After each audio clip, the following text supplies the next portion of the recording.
You know what? I wasn't going to make a video on this, but I just got done watching a video from one of my favorite YouTube channels, or I have a lot, but one of them. Let's get in my chair. Uh-oh, hit the exposure comp button. Okay. I just got done watching a video from one of my favorite YouTube channels, Negative Feedback. It's one of my, I have a collection of film channels that I watch. And I've had this thought before. The video he talks about, like, the difference between hand printing and drum scanning and all this stuff, and how it makes a difference versus other scanners.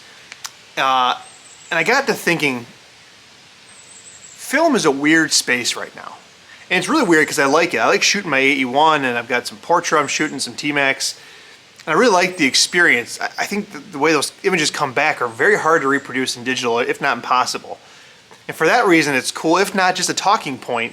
Hey, I'm shooting film. Like, oh, you're shooting film? That's weird.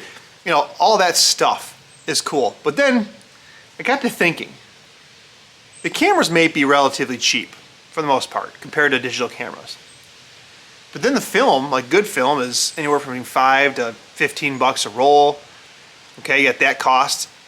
And then you have to send it off to be scanned or printed, developed, or I develop at home. I don't, but people do.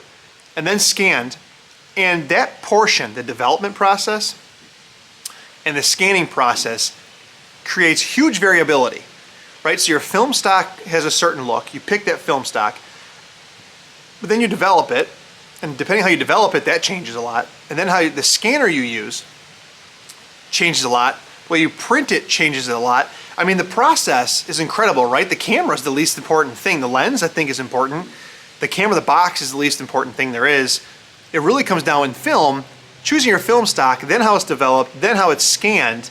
But then I kind of thought to myself, how funny is it? Because the majority of these film photographers today are doing this process. And even if they've got their development process down or the scan process down, they go into Lightroom and they change it. They take an analog image, convert it to digital, and then put it into Lightroom, which has its own interpretation of that image. And then they change it again. They change it more. To me, it's incredibly interesting and complex. It almost defies logic. I just wanted to put that out there to you guys. It's just like a thought I had. I usually don't do this. I have a lot of thoughts. But film, it doesn't make sense. It's kind of goofy. But for some reason, I love it. I don't know what it is. I don't develop myself. I don't scan myself.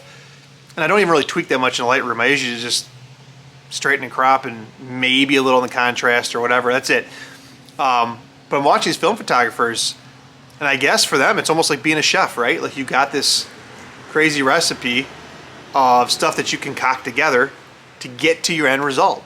I shoot on this camera with this lens, using this film stock. I develop in this process.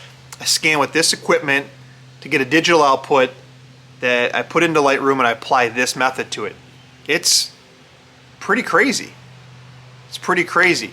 And you gotta wonder, could you just skip the whole film development, scanning, just do digital, and then do your Lightroom process? I think the answer is clearly no. I think the film has a different look to it. I really do. But it's just my thoughts today. I don't know. What do you guys think? This is just an off-the-cuff video. My brain, straight to you guys. I'm wearing the clown suit, so I'm going to do a work meeting here in a minute. Just wanted to share some thoughts with you guys.